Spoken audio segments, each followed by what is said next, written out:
Shalom, shalom.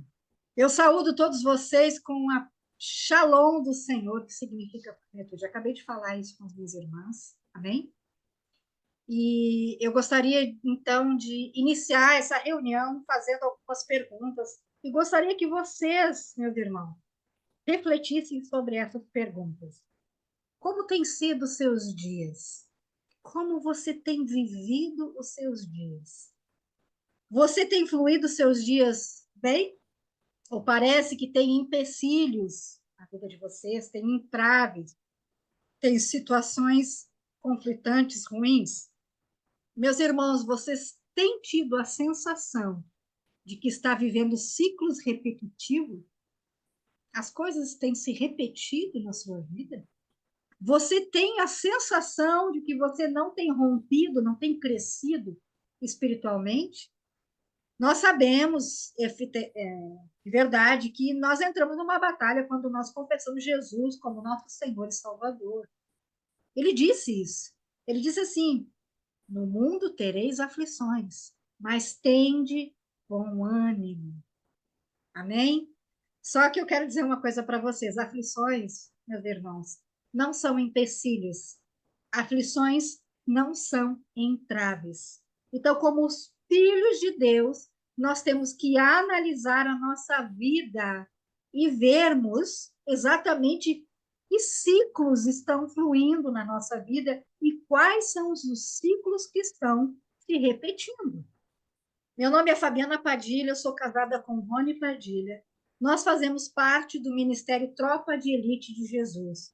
Nós somos um ministério comprometidos com a verdade, com as escrituras.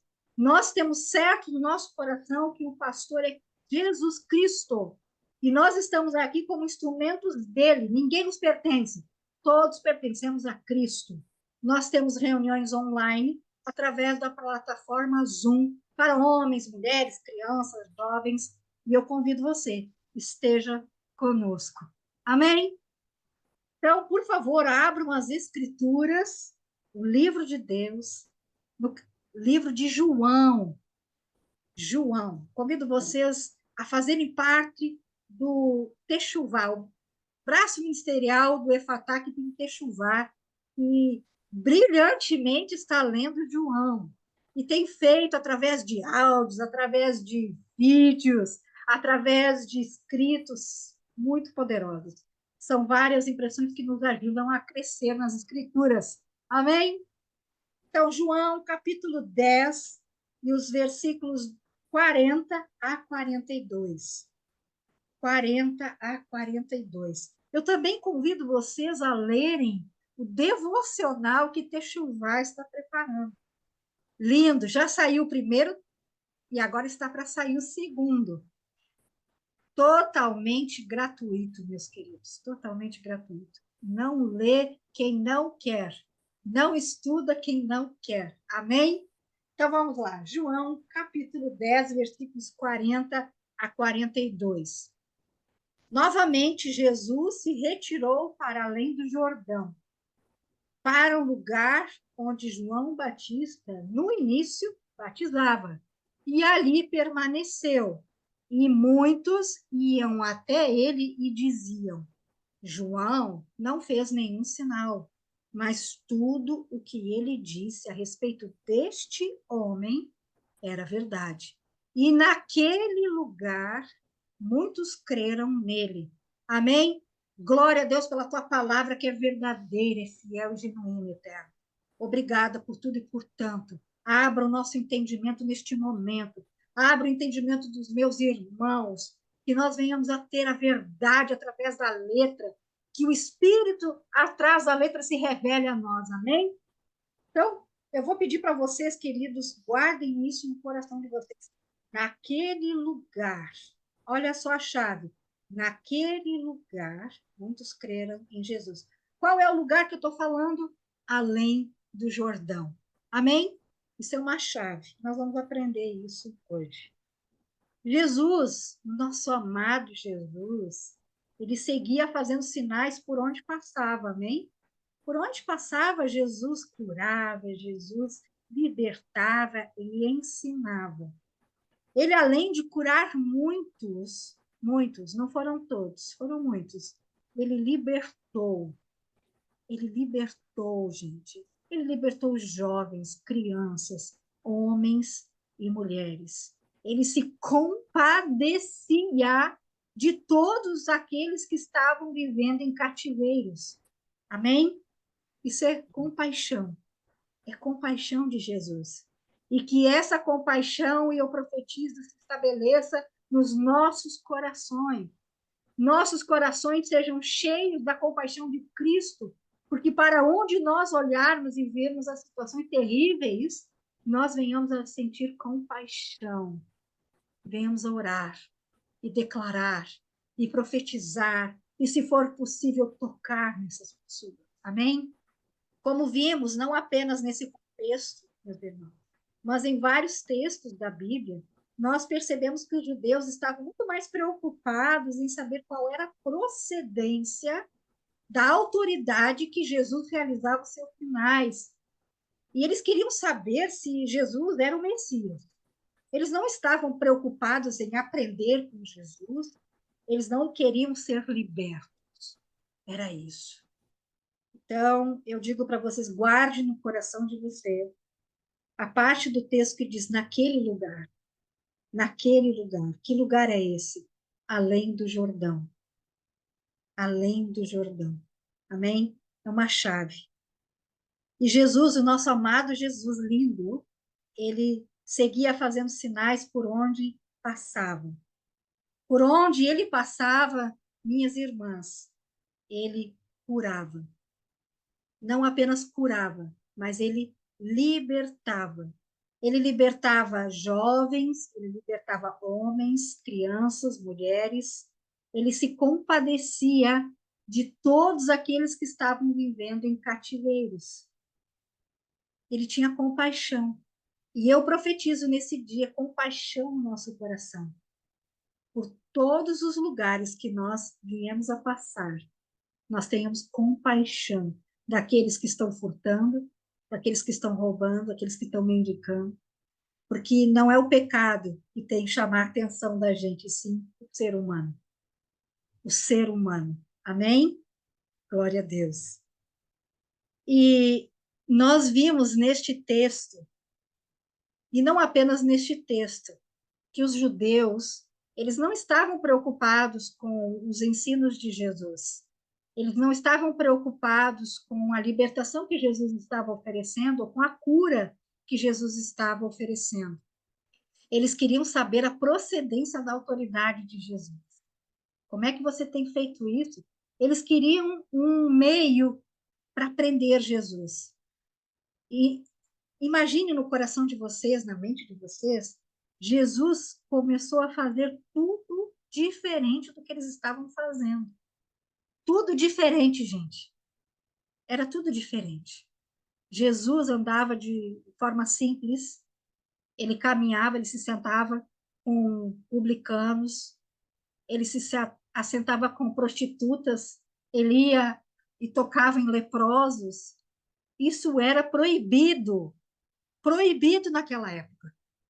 Por isso que é importante a gente entender o contexto das Escrituras, para a gente entender o que Jesus estava vivendo naquele tempo. Eles queriam pegar Jesus, prender Jesus, matar Jesus. Eles não queriam ser libertos. Eles não queriam aprender nada com Jesus. Naquele tempo, meus irmãos, haviam os saduceus e os fariseus. Vocês já ouviram falar sobre isso?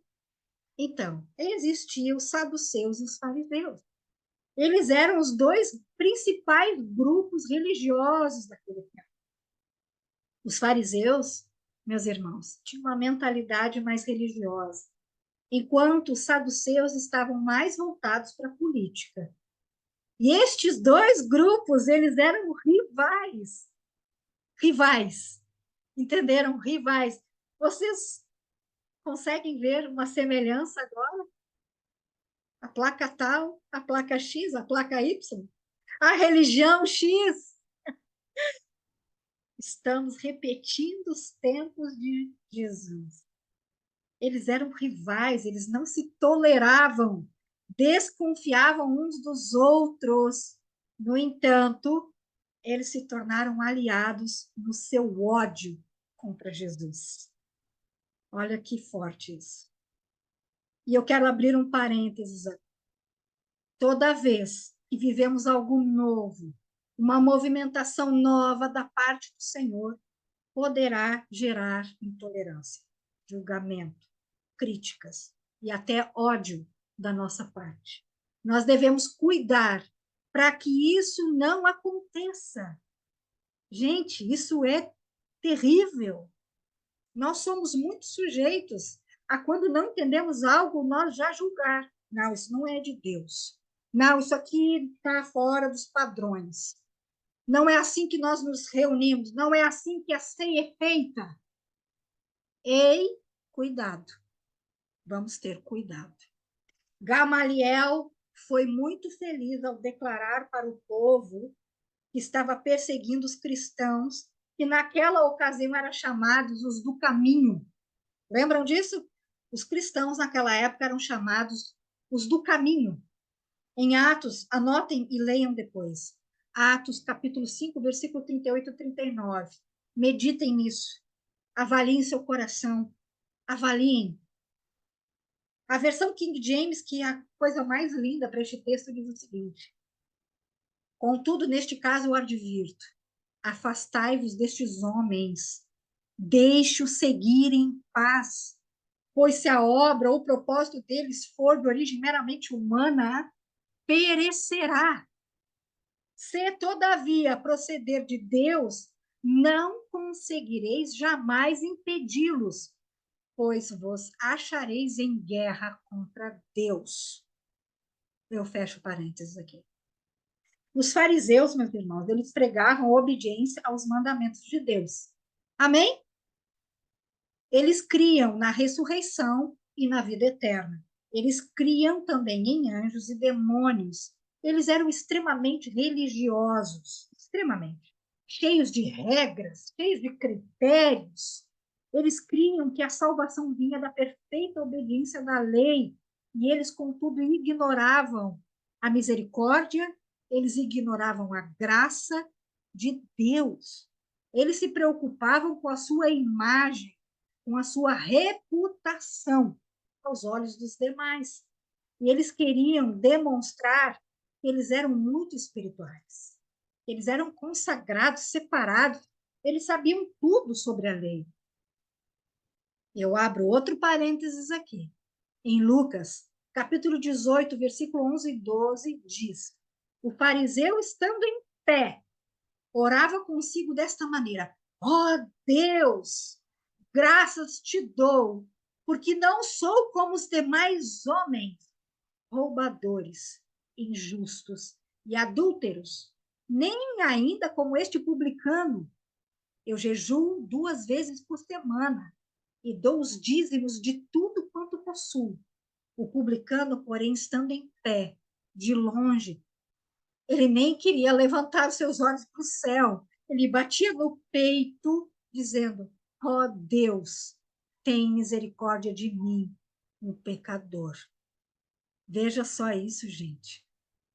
Conseguem entender isso? Vocês conseguem ver isso nos nossos dias? Pois eu digo para vocês, existe muito disso nesses dias. Muito. Eu fecho os parênteses aqui, só para mostrar o critério, o julgamento contido no coração do fariseu. Os saduceus, eles criam na lei de Moisés e na pureza levítica. Eles eram mais práticos que os fariseus, não tinham tantas regras. Eles acreditavam na lógica, atribuindo pouca importância à fé. Não criam que todo o Antigo Testamento fosse a palavra de Deus. Não criam na ressurreição, não criam em anjos e demônios.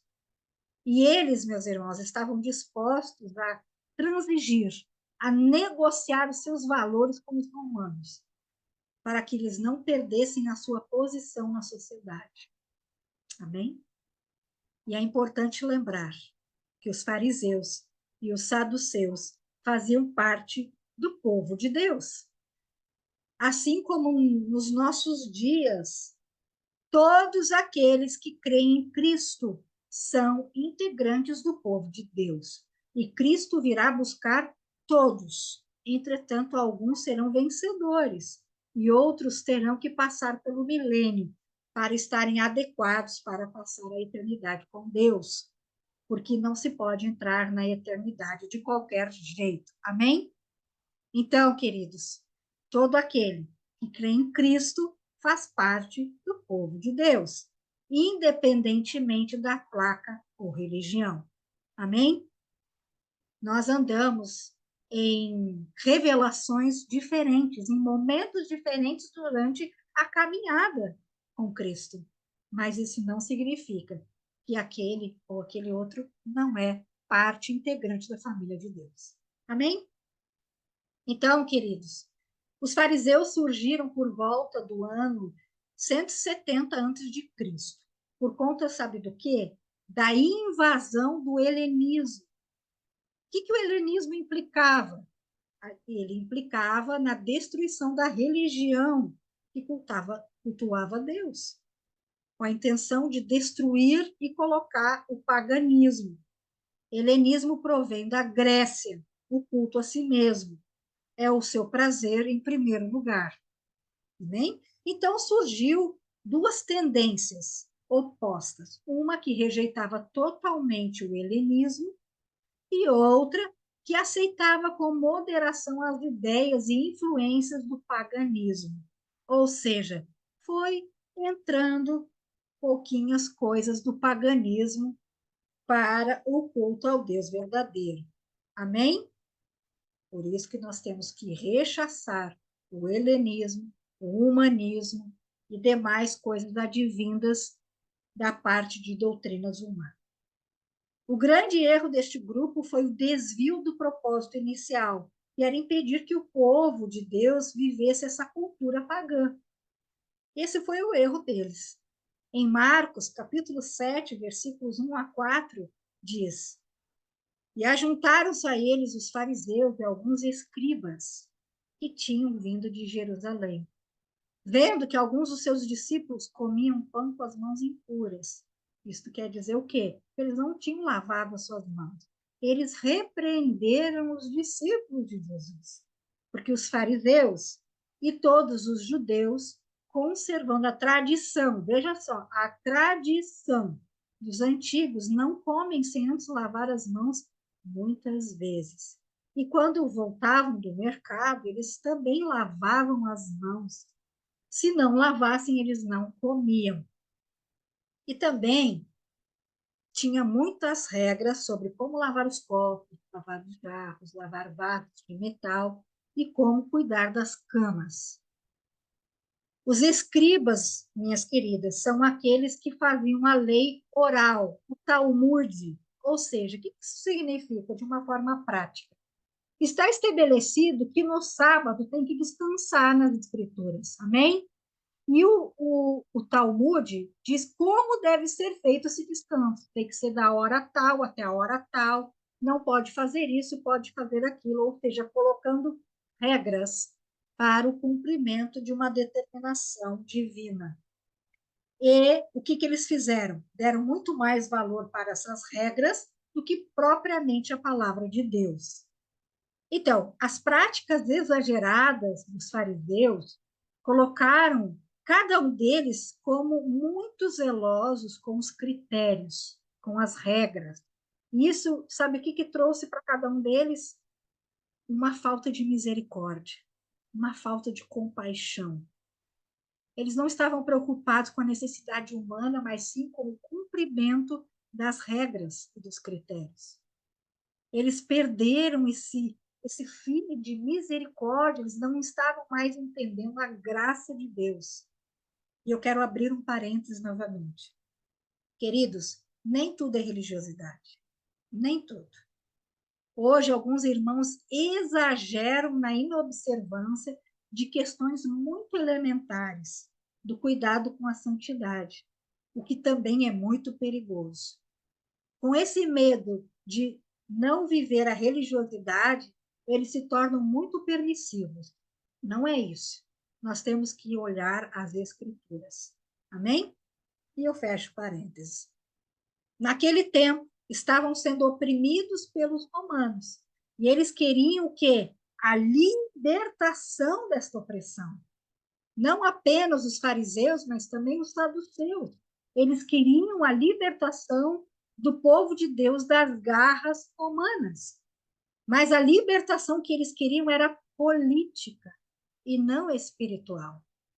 Isso traz alguma lembrança ao coração das irmãs e dos irmãos do que nós estamos vivendo hoje em dia? E nós queremos uma libertação política e não espiritual?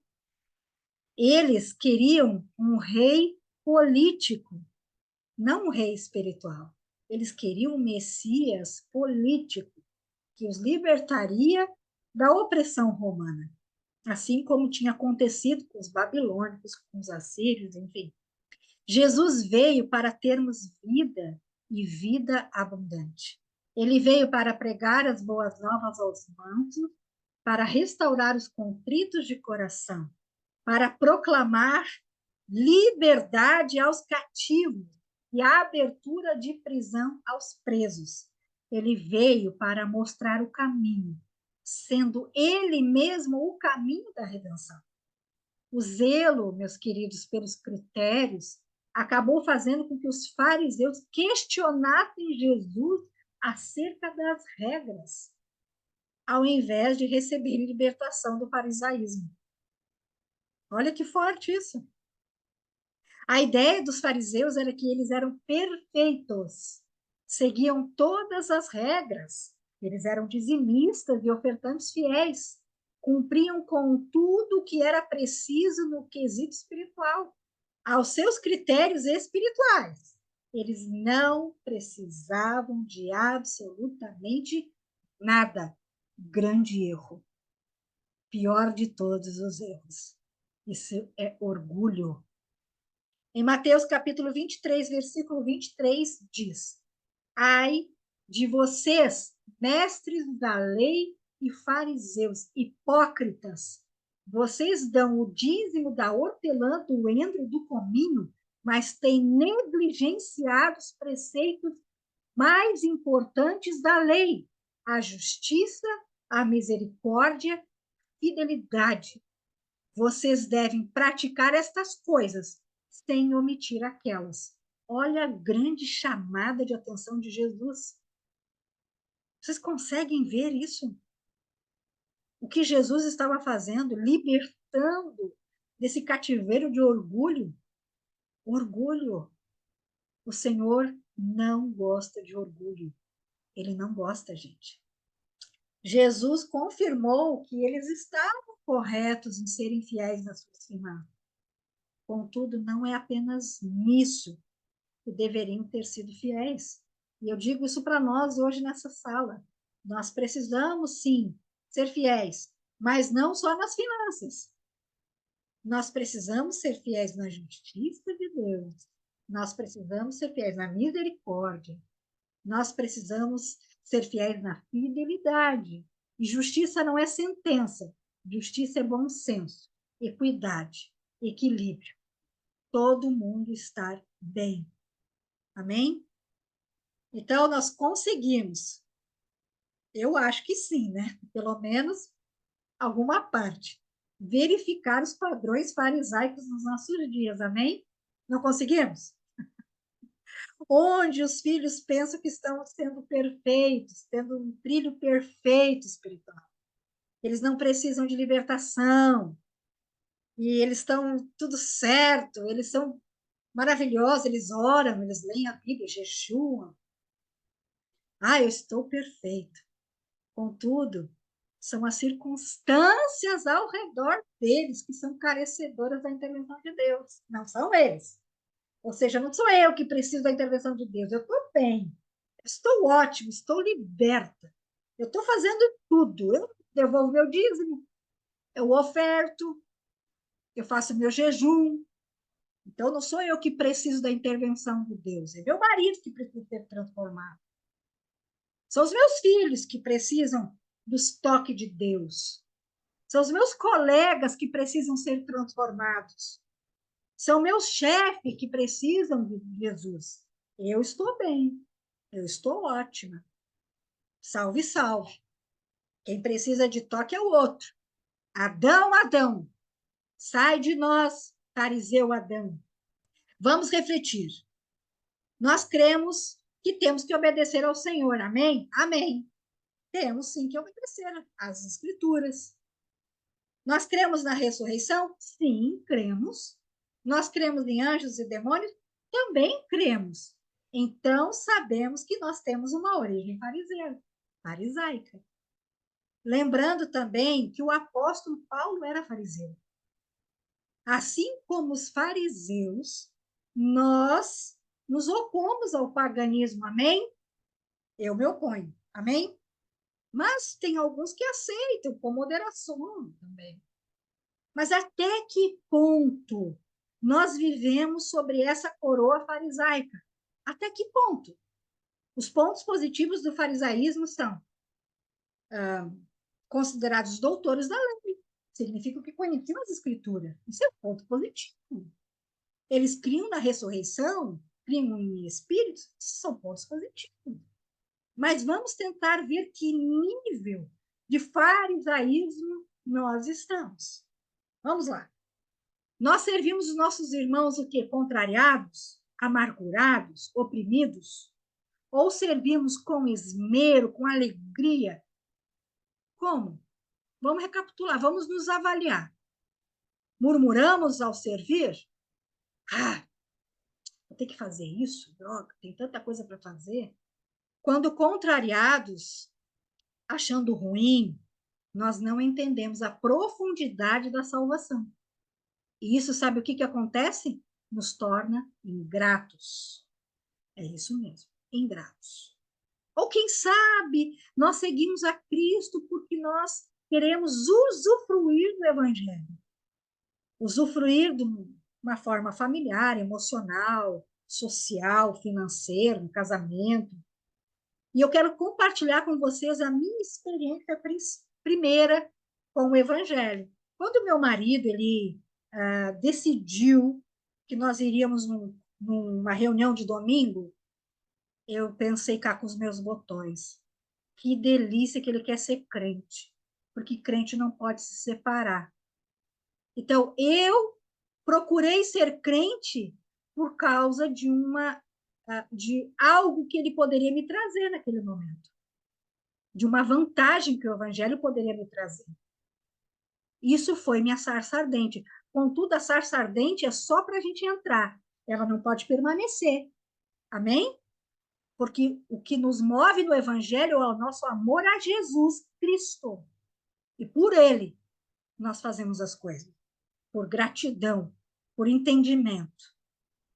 Oh, meus irmãos, talvez nós seguimos a Cristo com uma aparência de honra, uma aparência pura, uma aparência consagrada, mas no escondido nós somos desonrosos, desleais, nós somos imorais, nós somos impuros ou pervertidos, importando apenas a nossa reputação perante aos outros, a nossa aparência de santo. Ó, lá vai uma santa, completamente separada, mas dentro de casa eu sou terrível, eu sou horrível. Não que eu seja muito boazinha, tá, gente? Mas Jesus está me mudando, glória a Deus.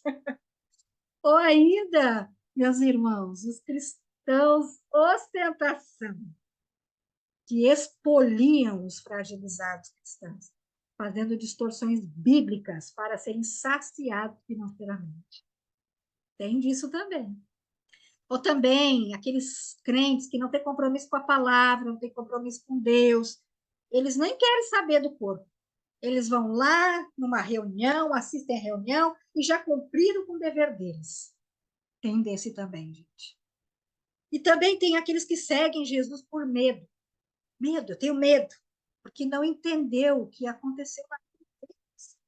E acabam sendo insensíveis, vazios, julgam conforme seus próprios parâmetros, a sua ótica. Ó, fulano está em pecado, Deus o livre, nem vou me aproximar. E tem também, por fim, aleluia, aqueles que amam ao Senhor. Esse é o nosso time, amém? Eu declaro que somos assim, que nós amamos Jesus. Nós amamos Jesus de todo o nosso coração, de todo o nosso entendimento, e nós servimos com esmero, com alegria. Nós somos fiéis, porque isso faz parte da nossa essência, do nosso DNA. Amém? Louvado seja o Senhor. Louvado seja o Senhor. Mas, meus queridos, para chegar nesse patamar, de servirmos com esmero, com alegria, andando no caminho do Senhor com todo o nosso coração, todo o nosso entusiasmo, é necessário sermos libertos. Libertos. Nós precisamos passar por libertação. Meus irmãos, a libertação não é para ímpios, é para filhos. Você é filho de Deus? Eu sou filho de Deus. Então, eu e você precisamos de libertação. Amém? Precisamos de libertação. A libertação, meus irmãos, não é o evangelho, mas faz parte do evangelho. Senão Jesus não teria feito isso, não teria libertado. Jesus passou boa parte do seu ministério libertando. A libertação faz as pessoas que estão quebradas serem livres. E eu não me refiro a uma libertação de expulsar demônios. Eu me refiro numa libertação no campo de ideias, no campo de parte cauterizada nas nossas mentes. Amém? Gálatas, capítulo 5, versículo 1 diz assim: foi para a liberdade que Cristo nos libertou. Amém? Foi para a liberdade. À medida que o caráter de Cristo é formado em mim e em você, cada vez mais manifestando a glória do Senhor. É assim. Imaginem que nós todos somos igual um diamante. Um diamante tem várias facetas, amém?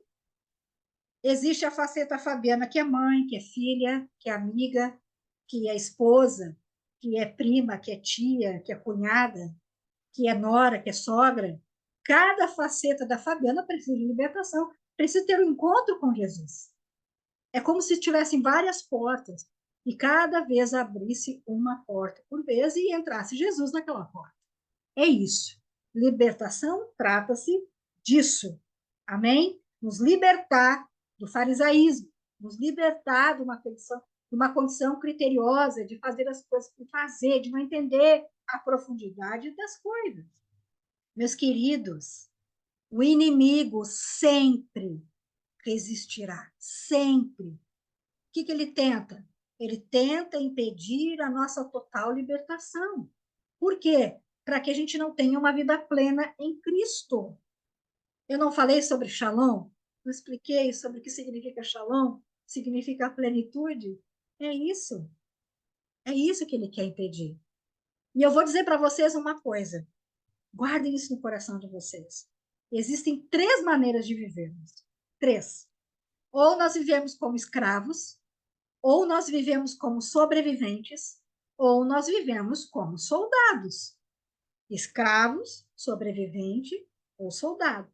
Os fariseus andavam como sobreviventes, porque querem a libertação apenas das suas questões impeditivas naturais, não espirituais, porque eles achavam que estavam perfeitos e que a libertação era só para aqueles que não conheciam o Senhor. Não, libertação é para filho, salvação é para aquele que não conhece o Senhor. Amém? E sabe o que? Eles queriam apedrejar Jesus, porque eles não conseguiam ver o que Jesus estava fazendo. Eles estavam vendo Jesus através de uma lente de critérios. Você não lava as mãos para comer. Você diz que é filho de Deus. Você está errado, nós vamos te matar. Você está errado, você ensina errado, nós vamos te matar. Misericórdia de nós. Mas glória a Deus porque nós estamos aqui hoje, amém? Mas nós temos que nos livrar dessa condição farisaica. Nós temos que nos livrar, amém? Não olhem para os critérios, olhem para Jesus. Porque, meus irmãos, tem muitas coisas nas escrituras que não é considerada pecado, mas para mim ele não quer que eu faça. ou para fulano, ele não quer que faça. Então, nós precisamos olhar para Cristo. É Ele que manda na nossa vida. É Ele. Amém? E o texto base que eu trouxe de João, capítulo 10, nos mostra o quê? Que Jesus ele foi para além do Jordão. Além do Jordão. Olha a chave, pega a chave. Além do Jordão. Além do Jordão significa batismo. Um batismo de simplicidade. Um batismo de sujeição. Um batismo de obediência, de humildade. Só que esses batismos, queridos, se referem à libertação dos cativeiros, do orgulho, da vaidade, da religiosidade, das doutrinas humanas, do paganismo, libertação do humanismo, do helenismo. Gente, está tudo misturado. Nós temos que nos limpar da mistura. A mistura, meus irmãos, nos coloca no lugar cativo, nos prende, nos algema. É isso que a mistura faz. Porque foi para a liberdade que Cristo nos libertou. E diz as Escrituras que naquele lugar muitos creram nele. E sabe por quê que naquele lugar muitos creram em Jesus? Porque permitiram ser libertos. Eles provaram dessa libertação que Jesus proporcionava. Eles deixaram o orgulho de lado, deixaram a vergonha de lado. Eles foram corajosos e não tiveram dúvidas, assim foram libertos. Então, eles saíram de uma posição de sobreviventes e entraram para uma posição de soldados. Amém? Quem é soldado nessa sala? Eu quero ser, se eu ainda não sou, Senhor. Não quero ser uma apenas sobrevivente. Eu não quero ficar presa em nada, em nenhum cativeiro.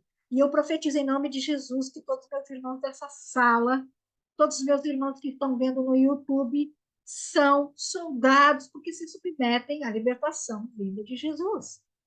Amém? Meus irmãos, não tem como vivermos sendo soldados, não tem como sermos livres se ainda estamos presos numa condição de apenas sobreviventes. Não tem. No livro de Josué, capítulo 3, versículo 5, diz: santificai-vos, santifiquem-se, porque amanhã fará o Senhor maravilhas no meio de vós. O que ele estava dizendo aqui? O contexto significa que eles iriam atravessar o Jordão. Amém? A chegada na terra que mana leite e mel precisa de corações livres, sem mistura, precisa se santificar. E sabe o que significa santificar? Separar. Separem-se das cadeias que os prendem. E eu não estou falando que nós estamos indo em um lugar geográfico. Eu estou falando de uma atmosfera. Nós precisamos entrar nessa atmosfera de plenitude que emana leite e mel. Amém? Nós podemos estar no melhor lugar do planeta. Se nós estivermos presos, ele vai ser terrível para nós. Nós, em qualquer lugar, nós temos que estar plenos, libertos como soldados. Amém? É uma atmosfera. É aquilo que você vive. Pode estar na maior guerra, mas você está em paz, porque você está livre, liberto. Amém? Louvado seja o teu nome, eterno. Nós já aprendemos numa outra ministração e a terra que mana leite e mel, ela é desejada por todo mundo, não é? Quem é que não quer uma terra assim? Eu quero uma terra que mana leite e mel, que eu colho onde eu não plantei. Claro, quem não quer? Ela é desejada por todas as pessoas. E nesta terra, por conta disso, tem muitas batalhas. Batalhas. Mas nós precisamos o quê? Ter uma alma fortalecida para termos plenas condições de aguentar estas pelejas. E apenas teremos essas condições quando formos totalmente libertos. Porque, do contrário, nós seremos igual gangorra, uma vez em cima, outra vez embaixo, e assim por diante. Porque nós não temos alma liberta para prosseguir, e muitos vão desistir, e muitos vão se acomodar no meio do caminho. Veja, meus queridos, Jesus não obriga ninguém a se submeter à libertação. Não, ele não obriga. Contudo, se nós não passarmos pela libertação, eu estou quase encerrando, sempre viveremos apenas como sobreviventes, sem experimentarmos da plenitude, do extraordinário de Deus. O que tem te aprisionado? O que tem me aprisionado? Será que é a mágoa? Será que é a ira? Será que é a falta de perdão? A religiosidade, a preguiça? O benefício do evangelho? A incredulidade, o egoísmo, prioridades erradas? Na sua vida, por acaso, tem ciclos repetidos? Se a sua resposta é sim, você precisa de libertação. Santifique-se, pois você está prestes a passar pelo Jordão. Amém? Glória a Deus. Eu encerro a ministração de hoje, profetizando na tua vida, crente, que você é livre.